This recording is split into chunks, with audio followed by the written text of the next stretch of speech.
In this video, we journey into Carl Jung's profound understanding of empathy, intuition, and introversion, focusing on how these forces intertwine to create what he considered the most powerful and, paradoxically, the most dangerous type of empath, the intuitive introvert.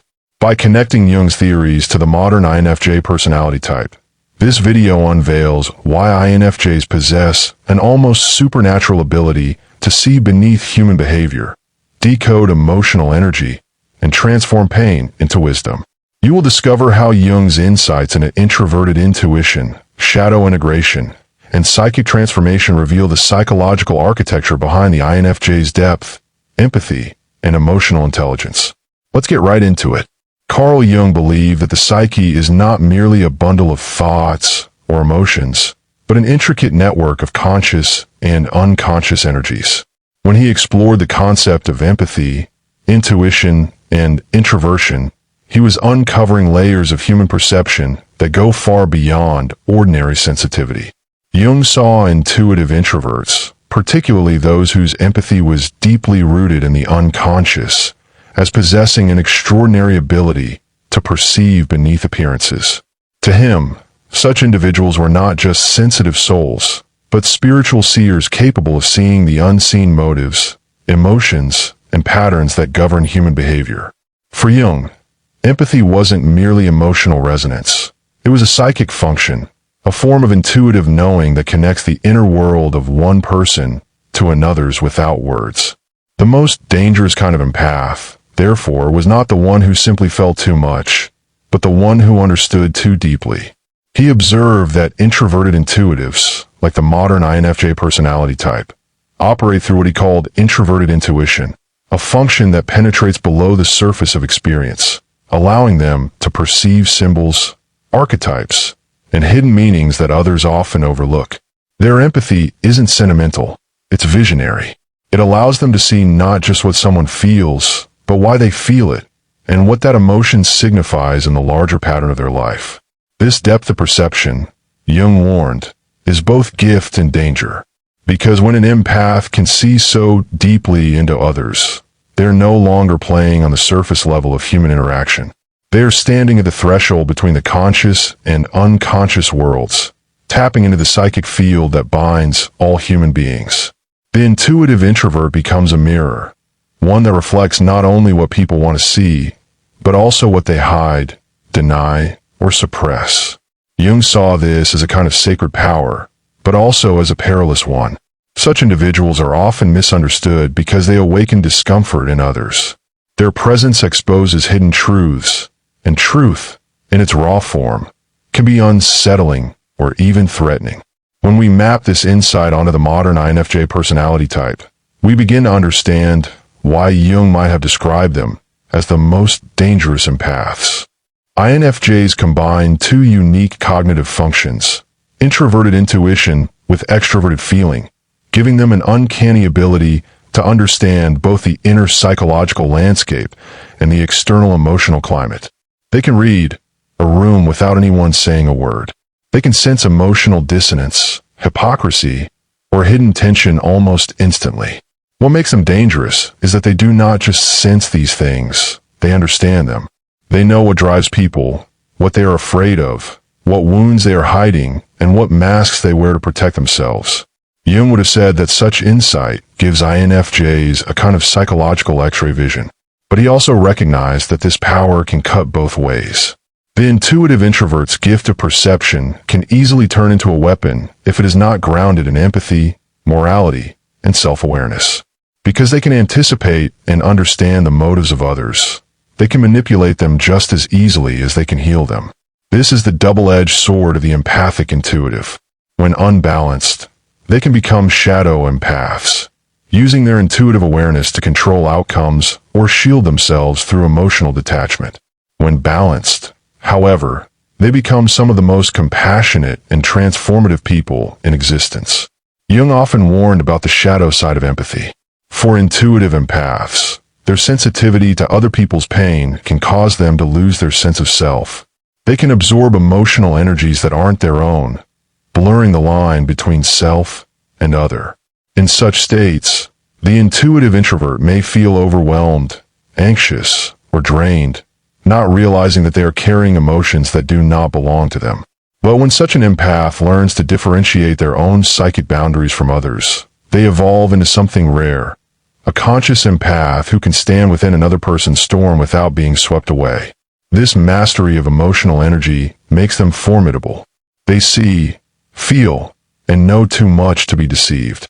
Jung's writings on introversion describe the intuitive introvert as someone whose primary orientation is toward the unconscious, toward images, possibilities, and meanings rather than facts.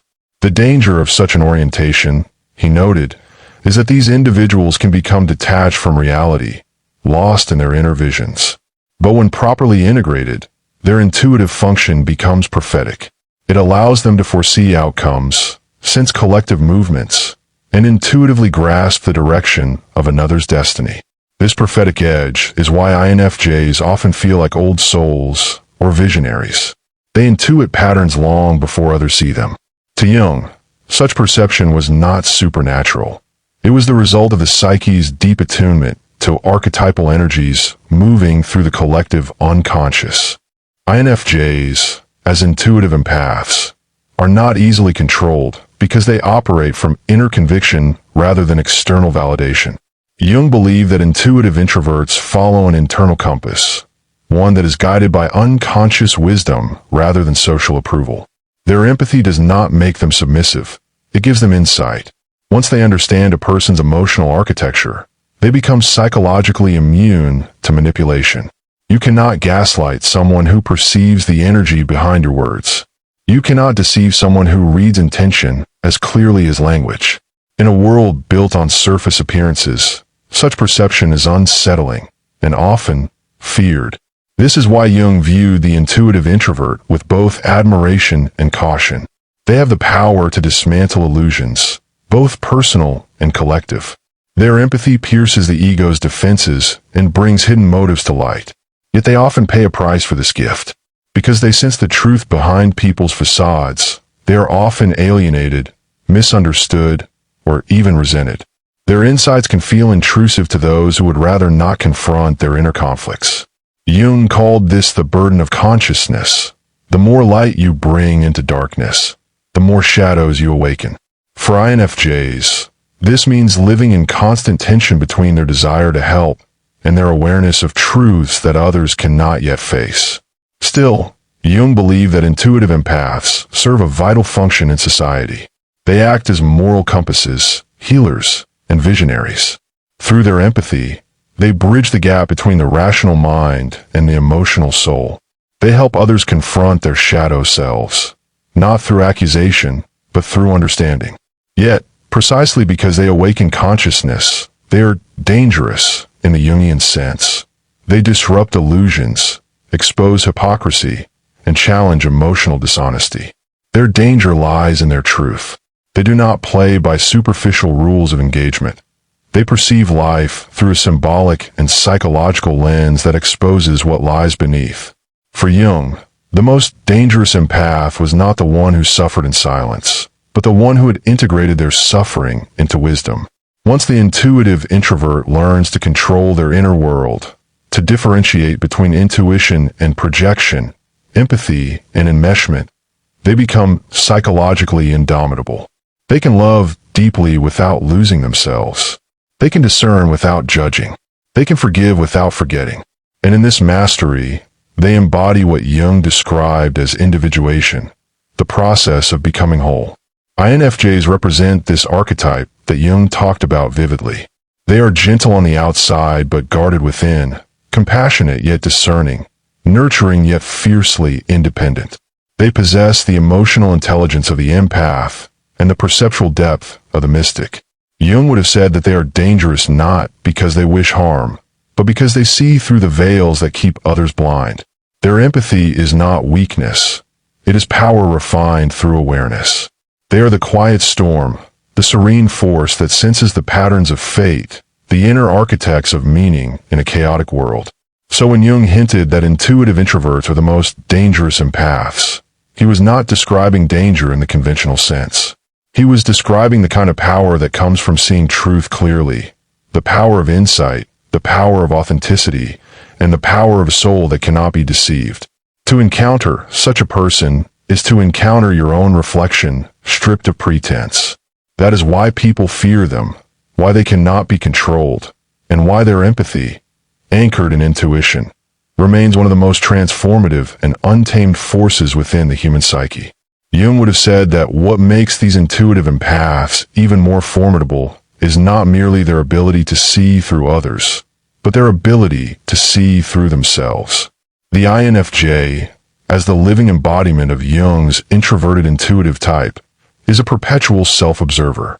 They don't just analyze others, they dissect their own motives, contradictions, and wounds with surgical precision. This internal transparency creates a paradox. The more they understand their own inner labyrinth, the less susceptible they become to manipulation. They become immune not because they build walls, but because they understand every door within them, every corridor of emotion, and every echo of fear. Jung would say that the empath who has illuminated their own unconscious becomes ungovernable. You cannot control someone who has befriended both their light and shadow. Jung taught that energy in the psyche cannot be destroyed, only transmuted. For an empath like the INFJ, this means that the pain they absorb, the chaos they sense, and the sorrow they witness all become raw material for transformation. Instead of being consumed by other people's emotions, they learn to alchemize them, turning grief into wisdom, anger into conviction, and suffering into compassion. It's the very principle of psychic alchemy that Jung wrote about, the process by which base elements of the soul are purified into gold. That is why a mature INFJ is so powerful. They carry within them the distilled essence of countless emotional experiences, not as burdens, but as wisdom forged in silence. Jung also noted that the introverted intuitive operates according to symbols, the language of the unconscious. These empaths often don't think in words but in impressions, patterns, and archetypal imagery. When they interact with someone, they're not just hearing what is said, they are intuitively reading the symbolic meaning behind the words, gestures, and emotional tones. They might see an entire story play out in their minds, the hidden reason behind someone's insecurity or the unresolved childhood wound driving their behavior.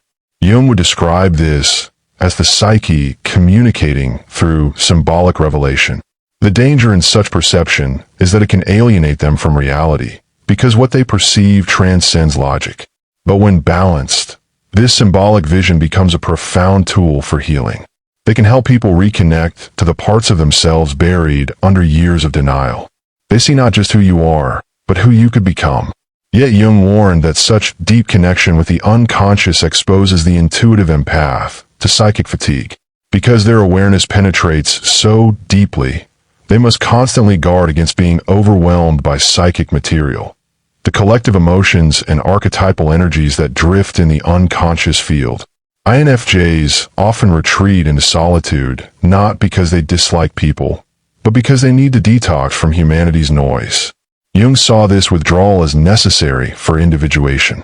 The intuitive introvert must periodically pull away from society to recalibrate, to descend into the depths of their own mind and reconnect to their inner source. It is in these solitary spaces that their insights crystallize. This cyclical rhythm, empathy outward, reflection inward, is what keeps them spiritually and psychologically alive. Jung would also point out that intuitive empaths possess a rare moral intuition, a natural alignment with ethical truth that doesn't depend on societal rules. This moral compass arises from what he called the self, the unifying center of consciousness and unconsciousness. INFJs are often guided by this inner compass, even when it contradicts social expectations. Their empathy is principled. It isn't about pleasing others, but about aligning with a higher moral harmony. This is what makes them dangerous to systems built on manipulation, deceit, or exploitation. They instinctively rebel against falsehood, even when they do so quietly. Their intuition exposes the corruption in collective values and calls it into question. That's why, throughout history, the archetype of the intuitive empath often emerges as the reformer, the prophet, or the whistleblower. They sense the dissonance between what society preaches and what it practices, and they cannot remain silent once they've seen it. There's also the matter of energetic influence, something Jung described in subtle terms but never dismissed. He believed that deeply attuned individuals could project psychic energy, consciously or unconsciously, into the collective field. For the INFJ empath, this means their calmness, conviction, or even quiet intensity can alter the emotional tone of an environment. When balanced, they radiate serenity that disarms hostility. When provoked or betrayed, that same energy can become piercing, cutting through emotional pretense like a blade. Jung would likely compare this to archetypal resonance. The empath is psyche activating a deeper field of consciousness in others, pulling their hidden emotions to the surface. This is why people either feel comforted or unsettled in their presence. They can't remain neutral because the INFJ's energy exposes what lies dormant within them. Jung also saw intuition as the bridge between the personal and the collective unconscious. This means that intuitive empaths are not just tuned into individual emotions, but into the psychic climate of humanity itself. They often sense world events, emotional shifts, or societal undercurrents before they manifest. Many INFJs report feeling sudden waves of anxiety or sadness that seem to have no personal source, a phenomenon Jung would attribute to collective empathy. In modern terms, they are emotional barometers for humanity. But once they understand this, they can use their intuition consciously, not as victims of sensitivity, but as interpreters of collective transformation. They can feel global pain without being consumed by it, and use that awareness to inspire compassion, activism, and creative expression. Another dimension Jung explored was the role of dreams in the intuitive psyche. For INFJs, dreams often carry prophetic or symbolic messages. Jung saw dreams as the language of the unconscious, communicating truths the conscious mind resists. Because intuitive introverts are naturally attuned to symbols, they often receive guidance through dreams, not in literal form, but through rich metaphor. A single dream image can reveal to them the emotional truth of a relationship or the direction their life should take. To Jung, this was not mysticism, but a deeper layer of psychological intelligence. The intuitive empath thus becomes not only a reader of others, but also an interpreter of their own inner visions. But perhaps Jung's most profound insight into this type was his recognition that empathy and intuition, when fully integrated, make the individual an agent of transformation. The INFJ's empathy doesn't merely mirror emotion, it catalyzes change. Their intuition doesn't just perceive potential, it calls it forth. When they interact with someone, they unconsciously invite that person to rise into a higher version of themselves. This is the essence of what Jung called the individuated influence, the natural impact of a person who has reconciled their conscious and unconscious selves. The most dangerous empaths, then, are those who have reached this level of inner wholeness. They do not need to control. Their very presence transforms. The intuitive empath is dangerous precisely because they are harmless. They do not fight with force. They disarm with understanding. They do not seek to dominate. They liberate. Their danger lies in their ability to awaken authenticity in others, to shatter illusions so completely that those who cling to deceit find no refuge. They embody what Jung described as the wise old soul, archetype, one who holds the torch of consciousness in a world that prefers darkness. Jung would say that the most dangerous empath is not the one who cries for others, but the one who sees others, fully, truthfully, and without distortion. And in the INFJ, this vision becomes a living force. They are the healers who unsettle, the peacemakers who expose, the introverts who perceive what no one else dares to acknowledge. They remind humanity of its forgotten depth, and in that remembrance lies both their power and their danger.